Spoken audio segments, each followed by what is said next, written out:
don't know if you noticed, but this is the first time we've been able to sit and talk at length for a little while now, or in a little while now. So I definitely appreciate you agreeing to sit with me here. I wanted to kind of set the tone with this first one for where I want to go moving forward, and I couldn't think of a better person to do that with than the leader of leaders in the city. So I definitely appreciate you for agreeing to do this. Well, I appreciate you for reaching out. No problem at all. So how would you describe how the last 6 months have been? Because that's the last time we actually sat down. It was 6 months ago. Well, considering that we had a horrendous pandemic here in the city of Gastonia, and everything was shut down and people wearing masks and safe distancing, it's the first time in my lifetime to experience something of that magnitude. But fortunately, we came out of that pandemic pretty good here in the city of Gastonia. I know there was probably some people sick and probably some people lost their lives, but overall, as for city government, we came out looking pretty good. So we had to do some modifications to make things better with our transit system and other things to help people with utilities and things of that nature. But overall, I think the last 6 months have been pretty good. It was better than what it could have been. Right. One of the most exciting things that happened was the Fuse project never missed a beat during the pandemic. They worked every day, and they finished before schedule. And the venue is open now, and so we have some Hunters fans that's enjoying the venue, and I'm looking forward to some other type of sporting events and concerts to take place at Caramount Health Park. Right. Yes. Yeah, that's one thing. This baseball team, we basically came out of the pandemic with a pro baseball team and, like you said, a facility that's, I didn't know it was ahead of schedule. It was ahead of schedule. Yeah. So they worked during the entire time during the pandemic, and I think that was awesome. To the point that they came out ahead of schedule, and we're opening now, and we're seeing some great baseball being played here, and I think it brought the community back together after being stuck in our homes and stuck away from each other. Other than baseball, I just like to see the fellowship and the diversity and families out again, kids out again, no mask, and people having a great time. So I think this has been great for the city of Gastonia. It's been great for Gaston County, as well as this region. Right. And with one of the main things I'm excited about is that it's in West Gastonia. Yeah. We're looking at development, moving to the west end of our city and county, and then we have a casino going on in Cleveland County, Kings Mountain on the west side. So I think those two things is going to be a catalyst for development in between there. So I'm looking forward to 2 or 3 more great years, or 2 more years as the mayor, and hopefully in the next 3 to 5 years, a lot of people will see that, probably won't believe that they're still in Gastonia with the development that's in the process of happening. I can see that because I ride down Franklin, and almost every time I ride by the stadium, I think, wow, that's really Gastonia. You know, as somebody that's born and raised here, I still have that when I ride past it, because you know that used to be the Sears building that was condemned for so long. Well, it was set there for about 20-something years, and then we had a hotel next door. There was a major problem with crime infested, drug infested, that we took 2 bad entities out of the community and brought in something positive. Right. And along with the Fuse project, we have the Trenton Mill project, 84 loft apartments going up right now. I think due to be open in December. We have the brewery across the street there, the Coca-Cola building that's in the process of being developed, the YMCA property across the street in the process of being redeveloped, and even businesses downtown. Downtown is coming alive. They're going to build 200 apartments downtown Gastonia, which I think is the missing piece of the puzzle of having people downtown after 5 o'clock. I think the biggest problem with downtown Gastonia in the past has been, they've had different businesses downtown that did quite well for morning and lunchtime, but after 5 o'clock it's a ghost town. So you have businesses like the Way Up Custom Kitchen and Freeman's Pub and the hotel downtown now. Different businesses are coming in, small businesses that's going to make up downtown. We have a new cigar bar that's in the process of being developed downtown, and with the 200 apartments right in the center of downtown being built. which can equate easy to 250 to 300 people living downtown with the people that's already there. That can be the game changer for downtown. And I think Fuse has been the catalyst for all this development in the area. I can see that. I watched a past interview of yours where you spoke about this and how downtown Charlotte used to be a ghost town before they started putting living people downtown. I saw it happen as a Mecklenburg County Fire Marshal. My office was on the 700 block of North Tryon Street. And when Ivy's, which was eventually became Dillard's, and Belts closed downtown Charlotte, that was a period where the malls were sucking the life out of downtown. I think now downtown is sucking the life out of malls. So everybody trying to do freestanding now. But I remember getting in my car at the 700 block of Tryon Street and driving to Moorhead Street. And if I caught every light, I could do it in 5 minutes. Now, you may sit at one light for 5 minutes in downtown Charlotte. And the way it happened, they brought in people living downtown Charlotte, which generated the restaurant business. And then that came behind that the nightlife, and that's why Charlotte is the way it is now. So I saw it happen in Charlotte. I saw it happen in Birkdale Village. I saw it happen in Pineville, Mid-Hill, Matthews, Davidson, Cornelius. I said, why not Gastonia? And now I see it happening in Gastonia. So that's why I'm predicting right now, the next 3 to 5 years, we're gonna question whether we're still in Gastonia or not. I can see it happening. I like the way it's flowing, you know. Right. Stadium, you talking about the 250 units in this building? The new one coming uptown. The downtown's gonna be 200. 200 units. Yeah, 5 stories downtown, right, butts up to the deck at the conference center, and that's gonna be amazing. We have a Carriage House on the corner, MLK and Main, where people live. The businesses on South Street, Dear Web Custom Kitchen, people live above there, which a lot of people don't even realize that. Right. But you add another 250, 300 people living downtown, walking the streets. You look at a business like Peter Wheel, you ride by there any time of day or night, and they're slammed. And what I'm seeing now is people going downtown to eat before the games and walking to the ball field, riding the scooters to the ball field. That really pleases my heart to see that happen. Because all the myths is out there, it's unsaved, people wouldn't support it. They got so hung up on the name. Now I understand since the ESPN story that they did on Brandon Bellamy, they started to have some of the hottest merchandise now in the country. So they go on, it's, I guess, different strokes for different folks. Right. I'm glad you touched on all that, because now I asked you the last 6 months, how have it been for the city pretty much, but how's it been for you personally? Personally, it's been very busy. I've been in and out of a lot of meetings, doing a lot of negotiating with people. I remember the days that we had to practically beg people to come out, come to Gastonia to consider doing business. Now we're in a boat now where we can pick and choose what type of businesses we want in Gastonia. And that's a great feeling. So we have people reaching out to us weekly wanting to come to Gastonia to do business. The I-85, the Gateway I-85 project on the southbound lane between Lower and Cox Road coming into Gastonia. I don't know if you noticed that development there, but it's going to be warehouses, commercial development there. It's going to provide a lot of jobs in our city. There are apartments going up everywhere. And one thing that I like about the development now is development going on all over the city. To the north, south, east, and west.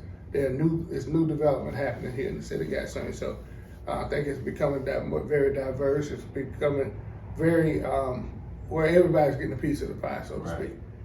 Right, because Franklin Square, across the street from Franklin Square used to be like trees, all trees, and now it's like you blinked and you got the Bojangles, it's a bank over there. 33, and you have a credit union there, you have Bojangles, a Mexican restaurant there. So it's a lot of things happening in Gastonia that I'm very proud of. That's on that end, and over there near Bradford Heights. What is that going to be? Apartments, all along there from the fire department down.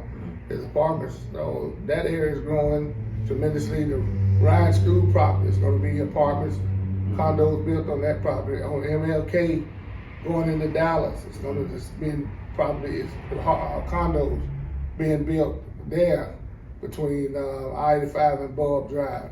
And then that's a piece of property on 321 diagonally across from the donut place that's going to be developed. We're looking at possibly apartments and a grocery store in that area.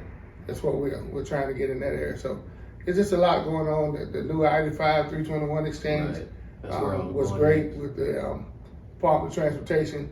I think that made a big difference. Now, it's still traffic there, but it's not backed up anywhere like it was before. Mm-hmm. So I think that was a horrendous improvement there. I haven't used that exit going to Charlotte, but coming in is way better. Oh yeah. It used to be backed up onto the highway. Yes, and it became very dangerous, and we had a lot of accidents because of that. So Department of Transportation finally got the money to finish that project, and we're very proud of that as well. Yeah, I like these improvements building on each other. Like when I saw that, the 321, I guess, project going on with the highway, now you're saying that Dallas part, that's gonna tie into that area. So I like doing that type of stuff. You know, we got the baseball field, Uptown is gonna tie into that, Lil Ray tie into that. See, the whole purpose of Fuse was to fuse Low Ray downtown to the center portion of the city, which is the Fuse project. I can see Fuse, that ballpark, being the energy and the synergy for the city of Gastonia. I can see it being similar like a Birkdale Village, where you just go park your car and just walk around to different business things that make. And you're gonna have, I think with the YMCA property, we're looking at mixed use, hopefully mixed use development where you have retail on the bottom, people living above, and you can just park your car and just walk to different things. And Fuse is designed for a multi-use. You know, some people say it's just a baseball field. No, it's farther beyond a baseball field. I'm looking at some great things happening there. They're talking about wrestling, possibly being there, concerts, things of that nature. So I'm looking forward to it. Mainly the Ashbrook-Hus rivalry, possibly being at Fuse. So there's so many things can happen there.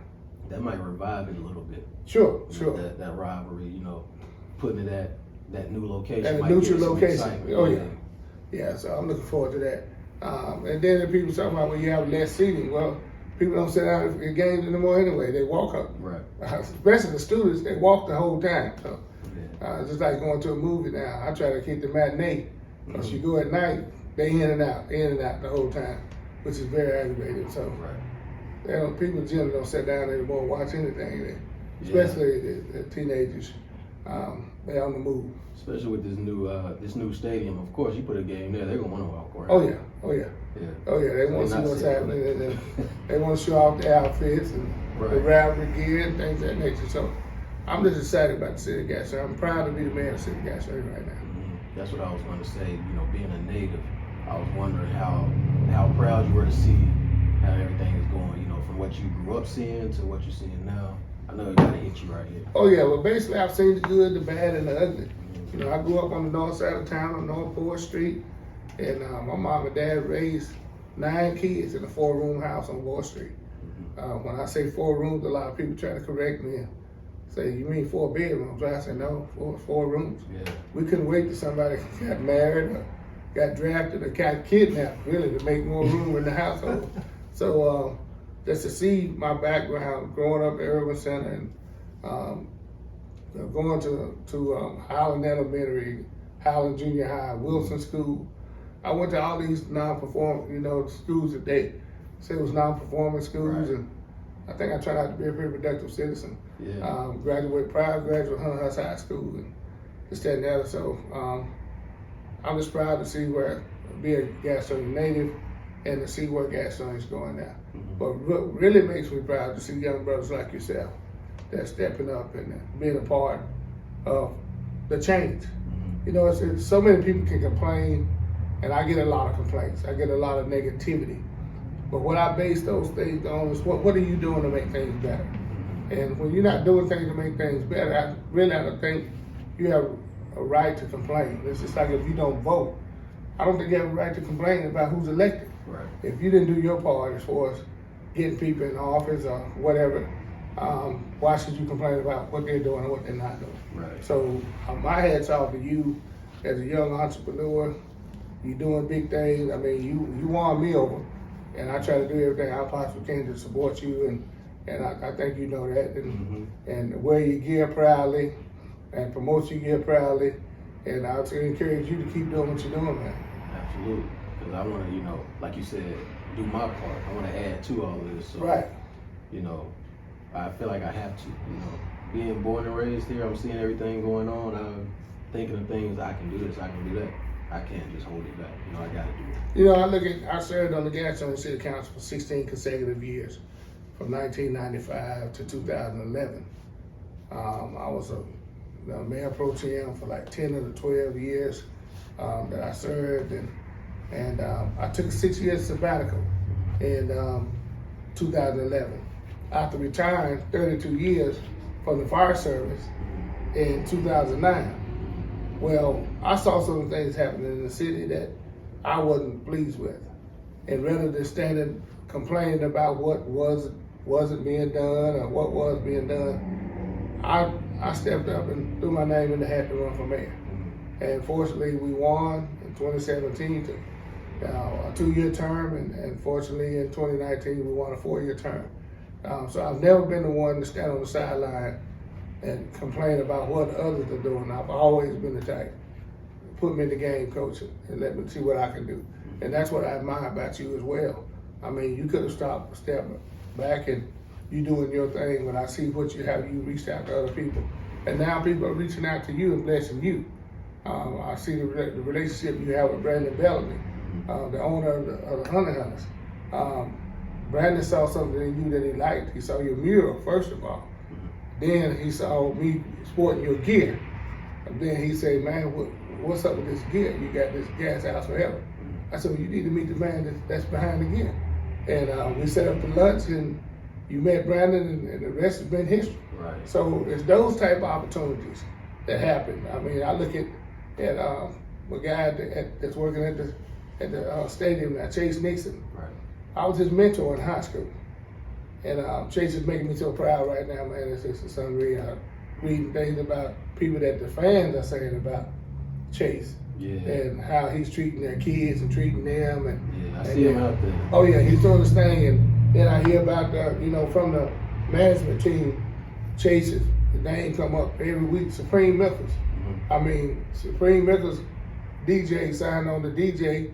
Now he the PR person for the venue in the Hunter Hunters. So I mean, he took advantage of a great opportunity. Yeah, he took that unofficial PR, now Yeah. official. He so took that. I look at Jeff Johnson. We go way back, man. Jeff Johnson was a TV personality with WJGY in Charlotte. I remember. But then he was in Atlanta, and he's a big baseball man. And we talking back and forth on the phone, social media, and introduced Jeff to some people. And, Jeff's on the team, so I can only see big things for happening. Yeah, that's exciting too. When I saw him there, my mind went immediately back to WJGY. I said, that's Jeff Johnson. And when I saw him at the stadium, he was like, you're a gas house guy. I was like, Jeff Johnson knows who I am. To me, that's Jeff Johnson. Club STV, he made that. Yeah. He made that huge in Charlotte. So I remember. And his voice, man, his personality is unreal. I knew he would be a good fit for the organization, and he's back here now, moved here, and making some good things happen. I see great things happening, bro. Yeah, I do too. One thing I want everybody to keep doing is something you touched on. You set up the meeting for me and Brandon to meet, and now I'm working with the team doing some of the merchandise. And at that same meeting, though, you mentioned Chase. You called him. You called Chase while we were sitting there and put him on the phone with Brandon. Now he's interning with the team. Now I want to go back to your career as a firefighter. I know you mentioned when you first started, it was like, 4 African Americans? Yes. And when you left, it was 16? It was 16. But during that time, you say you reached out to friends and whatnot and got them on or introduced it to them. And all of y'all retired around the same time, yes. which was early. Yes. 32 years, 32 years of service, right? At age 52. Right. Yeah, that's unheard of.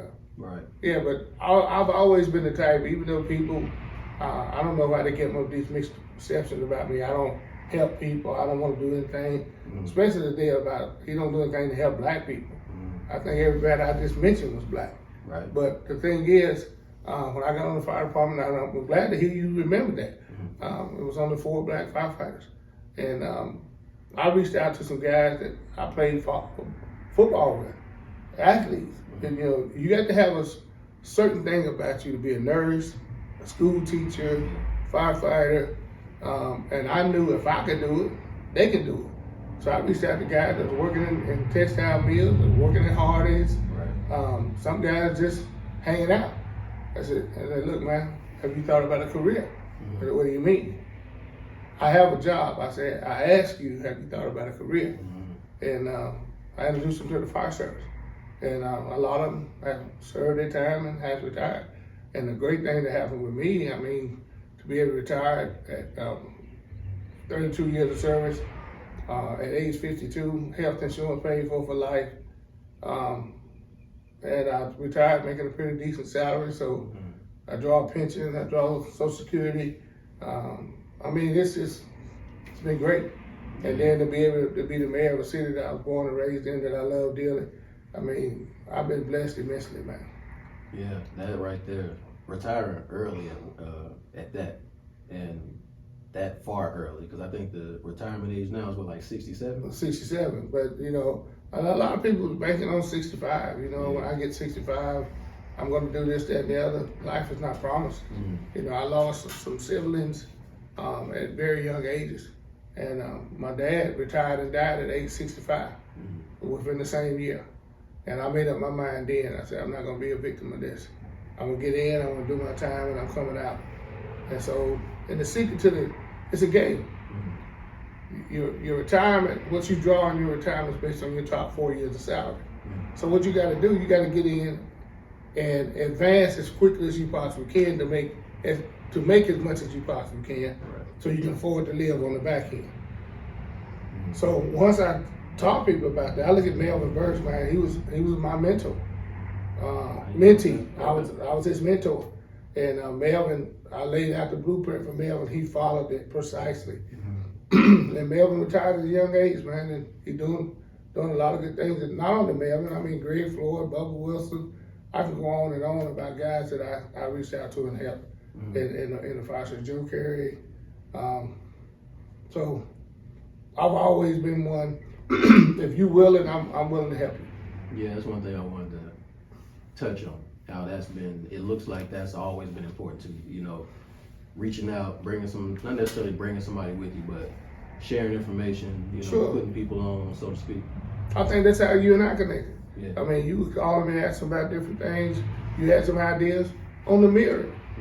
We were going through some things where people wanted mirrors planted at different places on state roads like 2974 and on Long Avenue, which is Highway number 7, and 321, there were state roads, and I'm trying to explain to them, you can't do that without getting approval from the Department of Transportation. Yeah. You came to me with an idea, and what impressed me the most, you came with an idea, but you came with a solution for the idea.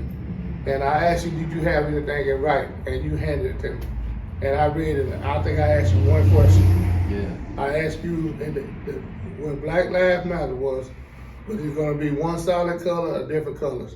And you said it was going to be different colors. And you submitted another proposal. And I remember showing it to the council, and everybody was in awe. That's how we kicked off. Other than your gear, that's what got that mirror painted at Urban Park. And then look where we are now. Look at what you're doing now. I mean, you have signed up you're in the league, the Atlantic League now. Every team in the Atlantic League can reach out to you to help them with their marketing, that you can do work for them. I don't know whether people really know that, because I don't think you've done much talk about that. No. But not only the Honey Hunters, any team in the Atlantic League can reach out to you to help them or to help market their logos and their product, and man, that's huge. Yeah. It is big, and my focus is obviously on this team. So Right. I haven't even pitched anything or anything like that. I actually don't even think I've all the way wrapped my head around. I don't think you have either. I don't think you realize how big I that don't think was. so. And Brandon Bellamy, man, he pursued that thing because he believed that much in you. And just on me, on a recommendation, I love Brandon Bellamy. It's amazing how we hit it off on the phone. You'd have think Brandon and I went to school together, worked together, I grew up together as well as we get along. Yeah. But we hit it off, and we work well together. And Brandon respects me and respects my opinion, and he followed up with everybody I recommended that he needed to talk to. And Yeah, I like him. He seems to be a real dude. On Juneteenth, I actually had to meet him at the stadium, and we were out there. I had him out there probably about an hour and a half or so. We just sitting in first we were in the team store talking, then we were outside the stadium, just sitting right there on Franklin talking. I had him out there about an hour and a half. You know, he was wrapping me up. I was like, I gotta let this man go. But, you know, I was trying to just soak up stuff from him, but it was just natural. He was just, you know. He's so down to earth and he's so smart as a businessman. I can see why he's so successful. He's down to earth, has a wonderful personality. He's approachable, and he doesn't mind sharing. I mean, so he's a super nice guy, and I think that's why he will continue to be successful at what he does. Yeah, I like him because he's straight up and down too, pretty straightforward dude. You know, he tells you exactly what he's thinking, what he likes, what he doesn't like. You know, he's not gonna sugarcoat it, and he doesn't care what people think. He will tell you that. You know, I'm not on social media. He told me that I'm not on social media because I don't care what y'all think. And I was like, I like it. Yeah, yeah. So you can only respect somebody like that, right? Right. Yeah. So. Yeah, and at first, you know, when he first came, he was meeting around with everybody and whatnot. When I first met him, at first I was like, you know, I don't know him, so, you know, I'm not just gonna be buttery on some. But after a while, you know, it's like, this dude, you can tell, this is real. He's for real. He's a real deal. Yeah. He's a real deal. And you look at it, and he's a multi-millionaire. You would never know it. He doesn't act like. I don't know what they act like. By his demeanor. Yeah. I met some that some of them don't mind telling you and showing you. So that's what I admire about him. I mean, if you didn't know what he was capable of doing, you would never know he's who he is. And for this man to step up, I think the blessing for Gastonia, I don't think people realize we was negotiating with the Grizzlies. And the Grizzlies was college players that played 20 games in the summer. All right, we building a $26 million venue. And we negotiated with the Grizzlies to operate this venue. But the Grizzlies was focused on baseball. We wanted somebody in management that could prepare for football, lacrosse, soccer, concerts. We just didn't want another baseball stadium. So we gave them the opportunity to, matter of fact, they had the first shot as far as managing this facility, but they just didn't have what it took. So we reached out to some other people that told us what we needed and shared with us what we needed. But the bottom line is we had a stadium with no team.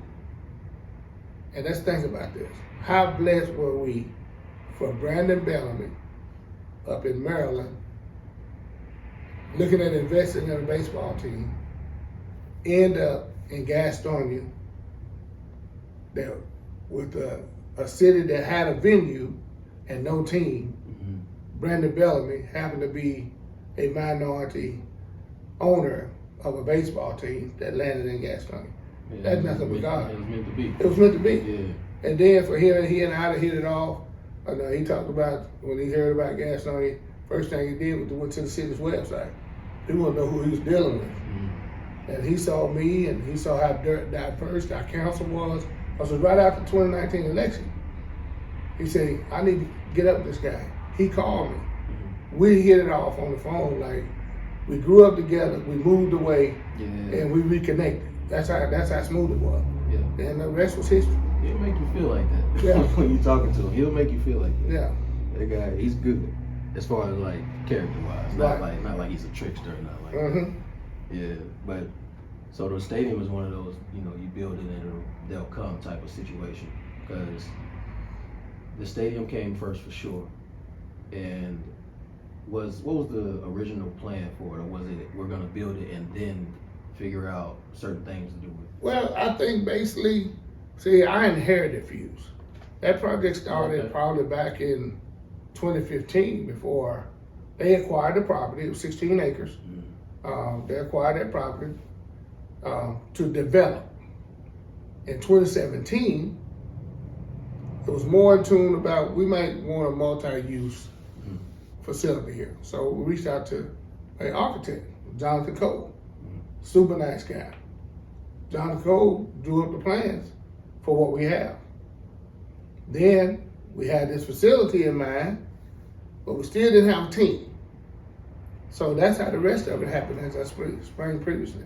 So we invested in some property to take out some bad eyesores in West Gastonia, basically.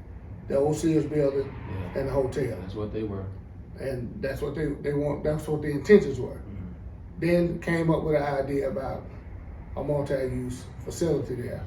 In around 2017, we hired an architect. Then we had the Atlantic League reached out to Brandon Bellamy. Brandon Bellamy bought a team, and that's how it all materialized. Yeah, it's a beautifully designed stadium. Yeah. And I'm glad you touched on the diversity, the kids being out there and whatnot. Man, it's that's awesome. something I noticed. When you go out there, it's a lot of watching the game, but it's also a lot of just, like you said, fellowship.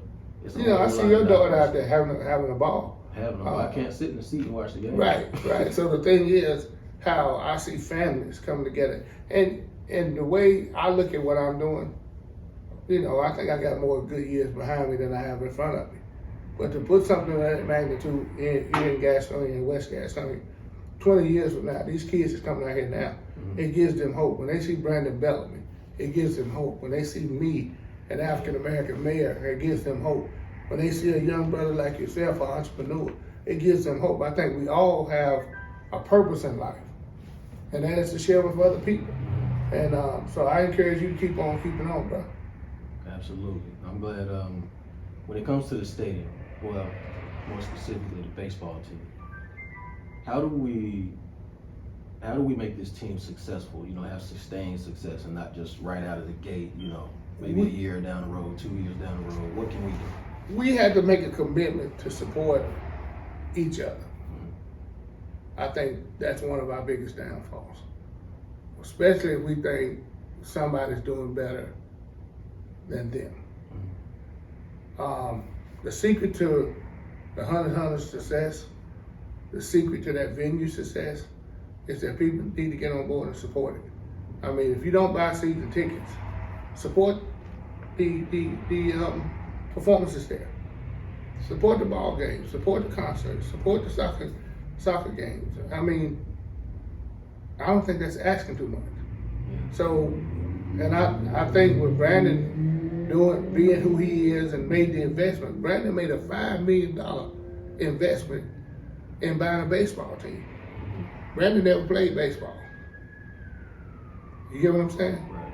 I don't think people realize, I don't think Brandon is a tremendous baseball fan. But Brandon believed enough in the city of Gastonia and what we did up front to invest his part and come in and support it. Yeah. So if nothing else, if we can support his efforts, we make this thing happen. And the other things that happen there, I think soccer's gonna stand on its own. I think lacrosse, if that comes here, especially with the renovating the Memorial Stadium in Charlotte, they going to a pro soccer team. So the team that's been playing there could possibly end up playing in Gastonia. I like this. You see what I'm saying? Yeah. So it's a lot of things can happen with this deal. Yeah. If the right people out there shaking the right bushes. I mean, the American Legion baseball team is playing in Shelby. Most of the people that go to that stay in Gastonia because we have more hotels. Well, if we have the hotels, we also have a venue now. Right. Okay? So I think it's some opportunities can happen for Gastonia that never has happened before. Yeah, that vision you have of people looking at Gastonia and it being kind of unrecognizable, it's coming. It's coming. Yeah. It's coming. And I'm glad to see the day it's coming where it's coming. Yeah. What used to bother me is a town that's like Palmer, smaller than Gastonia, doing bigger things than Gastonia. Mint Hill, Matthews, Cornelius, Huntersville, Davidson. You take the college out of Davidson, they was just a little quaint community. But it seemed to be it was more progressive than Gastonia was. And that bothered me, being a councilman at the time in Gastonia. I said, why are these little towns seem to be doing so much more than Gastonia? Now that's not the case. Yeah, I'm on the attendance of the baseball game. When I spoke with Brandon on Juneteenth, he told me why the tickets are so affordable at $7.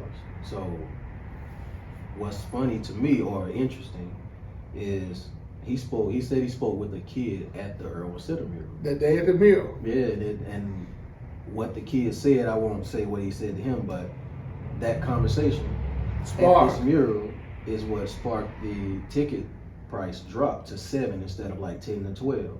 I was with Brandon. I took him to the mural, and these kids out there playing basketball.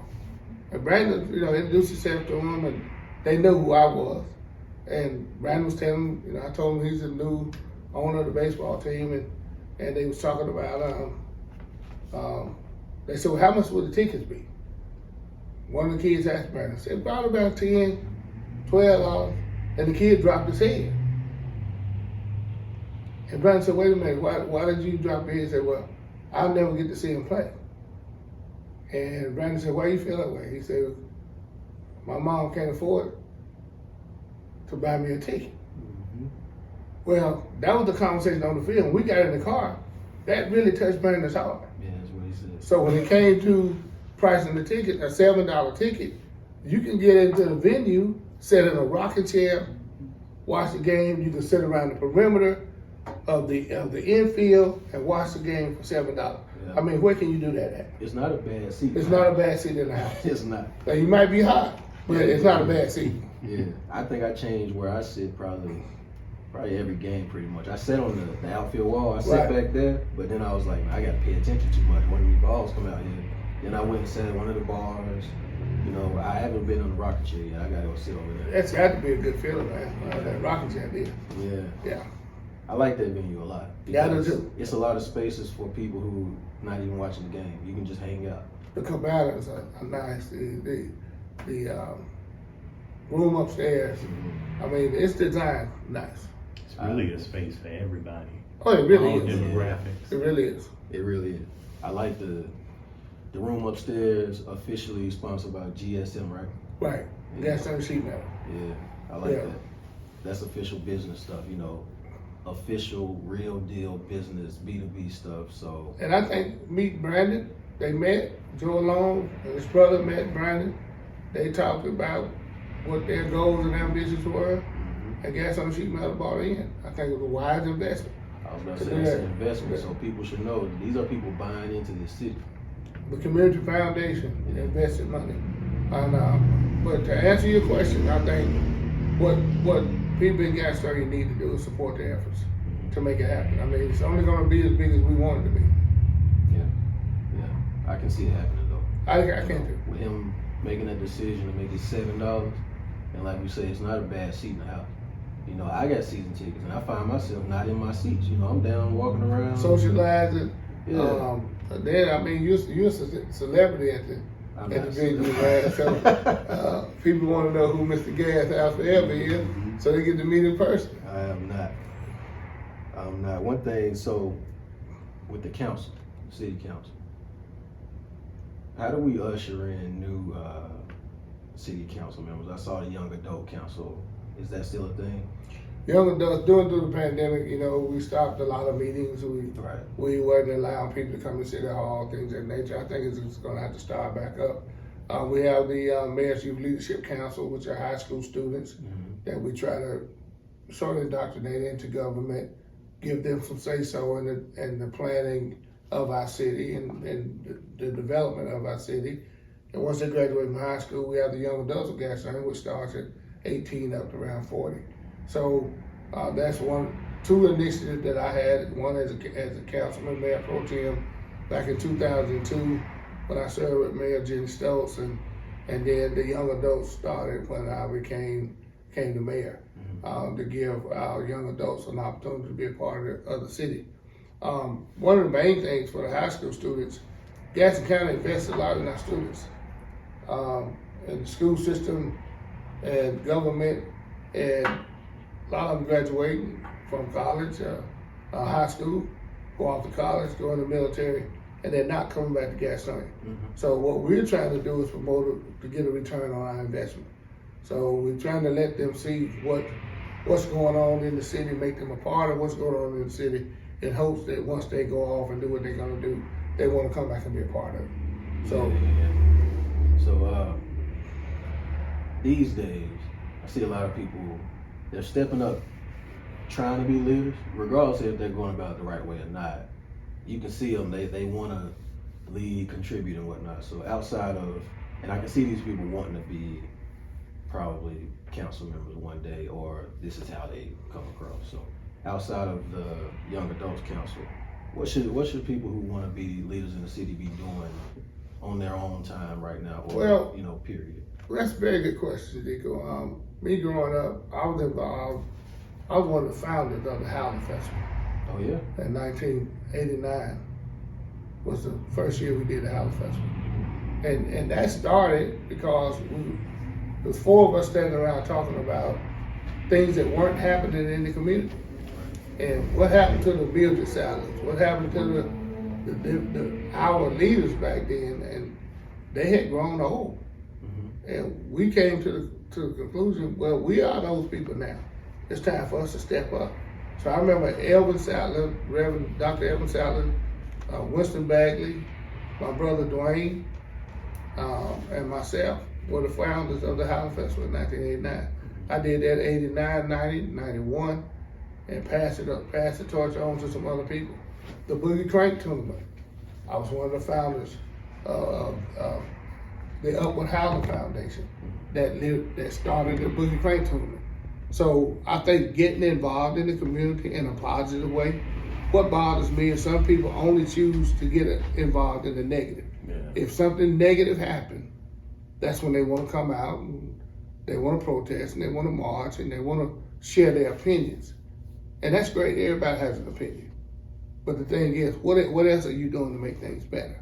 So my thing is getting involved in your community to find out what's going on and try to be a plus instead of a minus.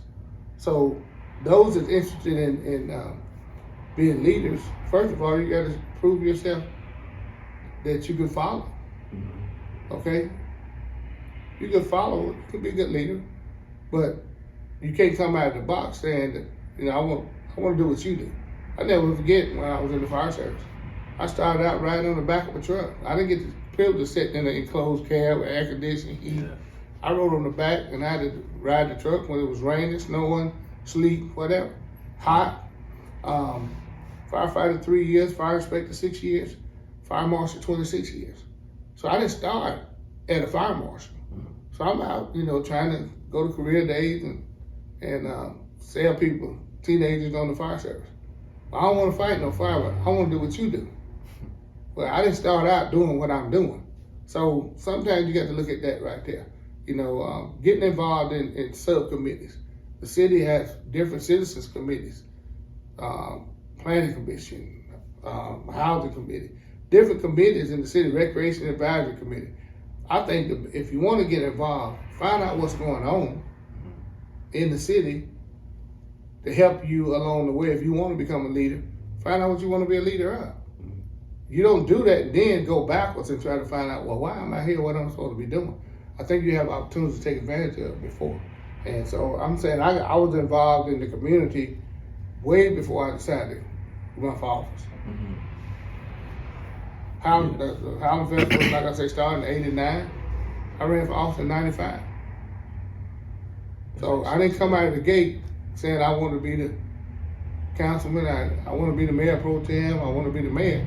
I mean, I put my time in with the community and made some positive things happen. With no promises either. So, right. It's like you're not doing it to get this, you're doing it just because. And look, I just want to give back to a community that gave so much to me.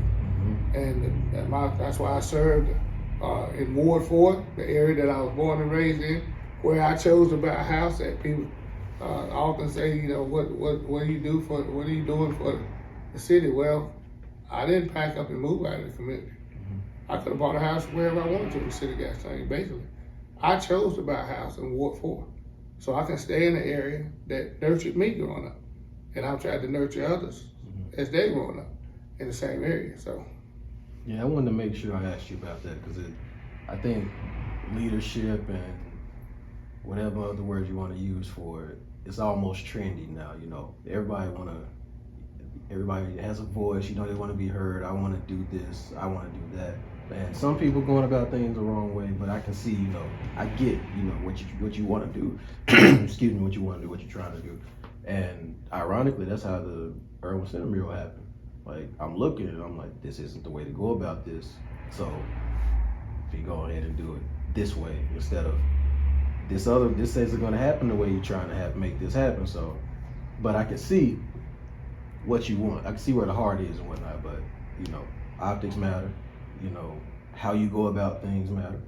So I wanted to make sure I asked you about that so people can hear you. it's a right way and a wrong way Yeah. to do anything, and I'm glad I cleared it up because I think some people saying I came to you and told you what to do, and that wasn't true. You No. brought a proposal to me, and I was very impressed with your proposal, and I took it to the next level. So hopefully we clear on that right there. But I will say I very much appreciated people not believing it was my plan because then I could just operate scot-free. Everybody was calling you. So I was like, Well, thank you. but when I started hearing stuff, you know, then I would call you and I'm like what's going on with this or what do I do about this? But for the most part, I didn't get one phone call. Everybody just knew it was you or believed, you know, it was just you and I could just operate scot-free. But you know the sad part about that, man, doing that deal that happened at Tony's and the Yeah, statue, it was around the same time, I had a heart attack on June the 27th. I was going to ask you about that because we Yeah. just hit a year anniversary. Yeah. And so when that stuff transpired, I was recouping from a heart attack. Right. So everybody's asking, where's the mayor? Why the mayor doing this? And people want me to march, and people want me to protest, and people want me. Before I was discharged from the hospital, my doctor told me two things to avoid: stress and heat. Now, as much as I love the city of Gastonia and what I do as the mayor, I love me more. Right. Okay, so I got a lot of ridicule for not being present, not doing this, not doing that. Well, first of all, why did I have to be? They never expected anything from my predecessors. You know, John Bridgman served for 6 years. Mm-hmm. They never asked him to do anything. They didn't expect him to march. They didn't expect him to protest. Jenny Stokes served for 12 years as mayor. They never called on her to do that. So why did they want something different from me? Mm-hmm. And even the deal at the mural, you planned it on a Sunday that I was in the hospital. Yeah. I didn't even get to come. So I'm getting the blame for something I had absolutely nothing to do with. But again, I don't go back and forth with people. You know, sometimes they make up their mind what they want to think, and they thinking, I go on. When you know the truth will set you free. Yeah. And I don't have time, man, to go back and forth. I'm trying to move forward. And I think that's why you're seeing a lot of things changing against them. Yeah, I know. I have a picture from the mural last year when I found out about, you know, your health scare, and I'm pouring paint, and Tabitha came up to tell me because this was a Saturday. We were supposed to do the dedication the next day. Right. So I'm pouring it down, and there's a picture of her squatting down, talking to me, and that's the picture. But in that moment, that's her telling me about what had happened. So I gotta find it. When I find it, I'm gonna put it into the video. Well, the thing is, you know, I had people to this day, man, threatening not to vote for me because I wasn't out there when the Black Panthers was at Tony's and Right. the incident happened at Tony's. Why did I need to be there? That's why we have a police force.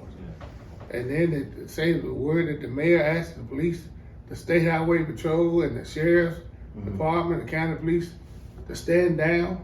The mayor don't have any control over the state highway patrol or the county police or the sheriff's department. The city of Gastonia police is the law enforcement for the city of Gastonia. So there was so much stuff circulating, man. And Yeah. so It much was a wild stuff. time. It was a tough time, but you know, we made it through that too, and you know. But on top of that, that was a stressful time, and it was hot. Oh yeah, The two things he told you to avoid after having a heart attack. yeah. Yeah. It was very stressful, and and it was very hot, like you said. Right. So It was very hot. I was out there 7 weeks. I did what the doctor told me, and I think that's part of the reason I'm still around. Right. So, And under your leadership, look what we got going on. So, you know, I think we came out on top of that one, looking pretty good with the decision you made. I just live by this. Let the work that I do speak for me. I'm not gonna argue with you back and forth. I mean, you're entitled to your opinion, and you can do what you want to do. But I know what I've done. I know the difference that I've made. I know how things were when I got elected, and I know how things are now. So whether you want to see what I'm doing, whether you want to acknowledge what I'm doing, whether you want to give me credit for what I'm doing, it really doesn't matter as long as these things are happening. Right. Okay, so. You say how things were when you got elected. I don't think a lot of people know. When you first got elected, the previous mayor just left, right? He just bailed. Oh yeah, man. That's probably one of the craziest things I ever happened. In 2017, when I got elected the first Tuesday in November, and I was supposed to be sworn in the first Tuesday in December. My predecessor never showed up for work after the November election. So the next day I was the mayor. Matter of fact, I worked a month for free. Thrown into the fire pretty much. Yeah, he was compensated on the 1st. The election was on around the 4th or 5th. He lost. He never came back to work. So I'm going to meetings. I'm sitting in meetings with developers. I worked for a solid month with no compensation. Did anybody speak to him during that time? Like, you know, I'm sure people reached out to him, man, but I mean, he didn't ever came back to work. I saw him one time when he came back to clean out his office. So you weren't told We passed anything in the hall. about No. Yeah. I was never told that, you know, I'm done. I'm not coming back now. Did I have to do that? No. But I got elected by the people to serve the people. So I felt obligated to do the job. He wasn't there. Yeah. When I heard that, I was like, I did not know that, and that's a wild way to start being the mayor, the leader. I mean, we never did sit down and transition. You know, I didn't know how things were. You know, this what we working on. This what we working on. There was no transition period. And the best thing happened for me is that I served for 16 years previously as a councilman and as mayor pro tem. Because had I not, I've been a fish out of water. Yeah, that's just weird. But I wouldn't do anybody like that follow me. Yeah, I wouldn't believe so. Yeah. So I'm just assuming he just didn't like losing. Who does? I mean, to do that though. Yeah. Because I think you were scrambling, right? Meeting with DC people, Raleigh people. Man, I was, yeah, it was crazy, man. Yeah, all for a month for free. Yeah. That's wild. So, I think, I don't want to hold you. I'm pretty sure we can talk all day. But the last thing I wanted to touch on, recently, I know you mentioned you dealt with some loss in your own life pretty much before. I'm sure you had. But recently, we've had a lot of loss in the city and some young lives. And these things are kind of hitting a little close to me personally, Charles here, because one of the people we lost, somebody we went to school with, Robert Biggers, I want to say he might have been 31, 32. He's the same, he's 32. So that's just one though. So it's been quite a few. It's a kind of crazy time for a lot of people. So me knowing one of them personally, I'm watching a lot of dudes around him try to navigate this season in their own lives pretty much. These guys are fathers pretty much, heads of their own household. So with you being fire chief, well, in the fire service, 32 years, most of them being in leadership positions, and then council, now the mayor, how do you deal with dealing with loss and grief and whatnot while still leading? It's tough, especially when you know individuals personally. Boogie Crank was I knew him growing up. I knew the Crank family. We grew up in the same neighborhood. We attended the same church. We was on the same choir. We was on the community choir. The Boogie Crank's death was the most devastating death of a younger person He died in a fire at Farron Forest. He died from smoke inhalation. He put something on the stove, cooking, he fell off to sleep. He smoked up the apartment, and by the time they got, I think he had some asthma or something like that. By the time they got him out of the place, he died. Unfortunately, he and Melvin Burks were very good friends. And Melvin was one of the first firefighters on the scene to try to help get him out. So you can imagine that happening. So it hurt. I think we're blessed here in Gastonia. Yeah, we've had some problems, but I don't think we have near the problem that people have in other states across the country. What I don't like is copycat stuff. You know, since it happened in Minnesota, doesn't mean it's going to happen in Gastonia. And then you let other people's problems venture this way when we don't have the problem. So it hurts. You know, I try to be everybody's mayor, but sometimes that's hard to be everybody's mayor because everybody don't want you to be the mayor. I'm concerned about things that's happening here, livelihoods. I think this pandemic changed the dynamics of a lot of things. I think people were cooped up so long, and money was an issue. Bills was an issue. I mean, getting amenities, toilet tissue, things of this nature. It brought about an anger to people and frustrations, and then things became racial. To the point I think we lost some people along the way. I mean, wasn't able to go to church. You know, things that they became accustomed to was no longer there. That was a big concern for me as a mayor of the city because I saw that the fallout from it. You know, lack of housing, lack of resources, things of that nature. So that was tough to go through. I think that's why you see this right here more. What I had to deal with that, but we made it. You know, we were survivors of it. I think it's time for us. We talk about the village a lot. I think it's time for us to step up and be the village. To more of these people that's coming along. Sometimes we have a tendency to get what we want, get where we want, and we don't care about the others. And I think it's time out for that. Yeah, I agree with the village. Because a lot of these are young dudes I'm watching. You know, a couple of these people that have passed have been also young dudes. I'm talking 31 young. Yeah. So yeah, their friends are young dudes who are trying to be heads of households, you know, trying to be, you know, fathers and husbands and whatnot. And I'm watching them, they're hurting for real. So, you know, some stuff is, you wonder if somebody's being serious when they, you know, oh, whatever they're saying when somebody passes on social media. But since I know you're for real. So that's what I wanted to ask you about, because. Well, the struggle. I mean, I was a parent at 16. My first child was born when I was 16. Man, you don't get a manuscript or a pamphlet on how to be a father. As a young father. My second child was born when I was 18. So I had to man up and become a man quickly.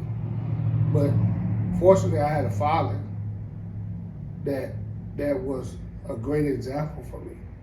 You know, there's different things happening in different people's lives that sometimes they can't overcome. Whether it be habits, whether it be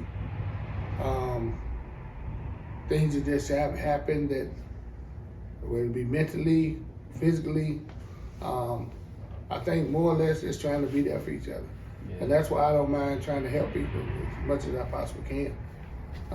I can't do everything for you. I can't promise you jobs. I can't promise you, but I can point you in the direction of somebody that can help you. Yeah. And I think if we start doing more of those type things, I think things will get better. Yeah, I agree. Yeah, it's coming together. Yeah. You know, why not? Well, You know, and then you got a lot of people talk the talk, but are they walking the walk? And I think that bothers me more than anything. People that's are very opinionated, they're doing more talking than they're doing walking. And people often challenge me, well, I can't see what you're doing. Stevie Wonder can see what I'm doing. You don't see what I'm doing because you choose not to. But one thing I can say, for every one thing you told me that you've done, I can name 3. And that's how I roll. Yeah, I think it's they expect everything to be seen, like everything you do to be plastered out. So if they don't see it, they don't think anything's being done. Now, we just invested $65 million in a water treatment plant. And you wouldn't know that, like you wouldn't be able to see that. So You know where the investment is? Underground.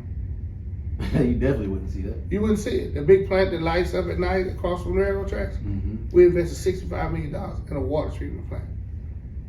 But when you go to a faucet and turn on water, you see some good water. You drink some good quality water. You bathing and cooking in good water. No, you couldn't see the infrastructure. That has to be. It's frustrating. Yeah, it gotta be frustrating because you have to know that and just be like, you know what, you just don't know. And that's something that comes with being a mayor in 2021 with social media and whatnot. The biggest thing, what are y'all doing for our youth? The city they just remodeled all the rec centers in the city. All of them. Now, the pandemic caused them to be shut down. Mm-hmm. That wasn't our fault. I mean, the governor was calling no shots. If the city didn't have a recreation department, what would kids do? If they couldn't go to, if it wasn't for urban center, me growing up, I would never had an opportunity to develop as an athlete. Okay? So what is the city doing for our youth? The city's doing a lot for our youth. Yeah, it has been a lot done, especially at the recs. Yeah, and the programs at the rec centers are. I look at CC Carson with her drills and skills program. I look at things that go on. All the rec centers offer programs. And if you don't take advantage of them, whose fault is that? That's the point right there. But I hear that all the time. What is the city doing? City has two city-owned pools, Urban Center and Library. But if people choose not to go to Urban because where it's located, they would rather go to Library or go to Bexar City. But don't say the city is not offering anything for kids to do, and it's cheaper to go swimming at Urban. It always has been. Yeah. So it's very frustrating, man, when you're trying to do what you can't do. Yeah, and on top of that, you're the mayor in the city you were born and raised in. Right. So does that ever play into a positive or negative? How does that affect you? To me, when I see how things were when I was growing up and how things are now, it's a positive. Okay? So things are much better now. The negative part is that people don't realize how many meetings I sit in and how many discussions I have and the fights that I take on in trying to convince my colleagues on the council that this is the right thing to do and this, that, and the other. Mm-hmm. If you don't come to council meetings, if you don't follow what I do on a day-to-day basis, you don't know what I do. But say you don't know what I do instead of saying I don't do anything. Okay? So it's frustrating, but the thing is, I'm not doing it for the naysayers. Mm-hmm. I want Gastonia to be the best city it can possibly be. Yeah, I saw one of your main goals when you became a mayor at first was to change the image of Gastonia. Has it changed? Yeah, I would say. It has changed. Yeah. And the one of the things that I did was I reached out to the news media. I said, look, you all report things that happen. I understand news sell. Mm-hmm. But if something happened in Bessemer City, don't use Gastonia as a teacher. Through 2 people murdered in Gastonia. You come back and do the story, it happened in Bessemer City, or it happened in Belmont, or it happened in Stanley. I say, we're doing some great things in the city of Gastonia. You all need to start focusing on those things. So first thing WBTV was did a downtown. They did a segment on downtown every week. What's happening in downtown Gastonia. I see now the Fuse thing, the news media is eating it up. Yeah. I mean, so look, I can deal with the negative, but give me something positive. And I'd say, look, I sat down with my council and I sat down with the staff. First meeting as being the mayor of the city. I say, yes, there's some negative things happening in Gastonia, but there's no perfect city. I said, but the good always outweigh the bad. What we need to start doing is focusing on the good things that we're doing, and we need to market those things. So we went from one person in marketing communication to now we have 3. And we're putting it out there. We're on Instagram, we're on Twitter, we're on Facebook. We're promoting the positive things that happen in Gastonia. That's how you change the image. Now people are feeling better about living in Gastonia. They're feeling safe about being in Gastonia. Is everybody happy? No. Will everybody be happy? No. Well, you know, you can't please everybody. Right. So I think the image has changed since I've been the mayor. I mean, I think nobody can argue that, because I saw an interview you did with Darius Virtue Yes. on his platform. And he mentioned the negative self-talk. I don't even see I still see it's gonna happen, but you can see it kind of dissipating. But I think I told people, look, we're our worst enemy. When you're on social media talking down the city that you say you love or you live in, but you hate, first of all, nobody's making you live here. You're not a tree. Move. That's what I say. If you don't like being in Gastonia, move. There are other people moving here every week.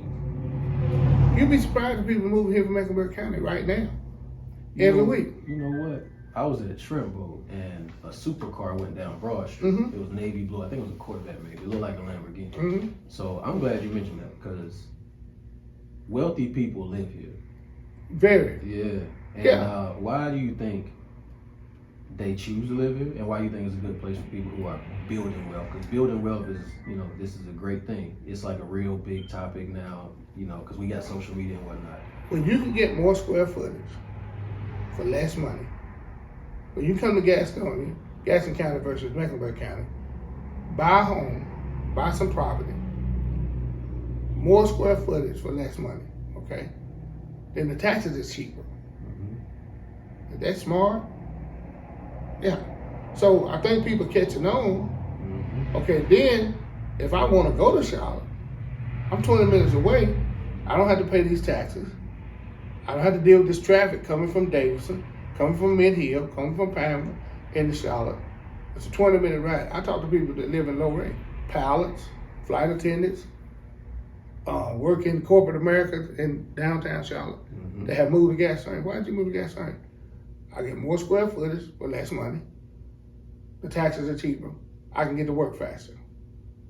Yeah, I know people who have bought houses in Gastonia who work in Charlotte. So I've known, you know, regular people, but also those wealthy people live in Gastonia. But I'm saying, if Gastonia is so bad, why stay here? I think sometimes we can be our own worst enemy. And I've told people, when you get on social media and talk down about a city that you say you love, that you choose to be a resident of, because nobody made you live here, what you're doing is people that want to bring their businesses here, move their businesses here, so people want to move here. When they read those comments, it become a deterrent. Yeah. So you're hurting yourself more than you're actually helping yourself.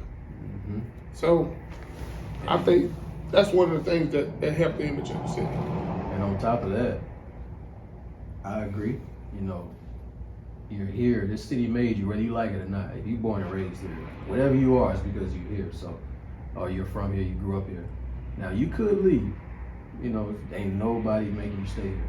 And some businesses are going to be deterred, but some are not. They're still going to come. They're coming. You're either going to miss out on what's happening with your hometown, or,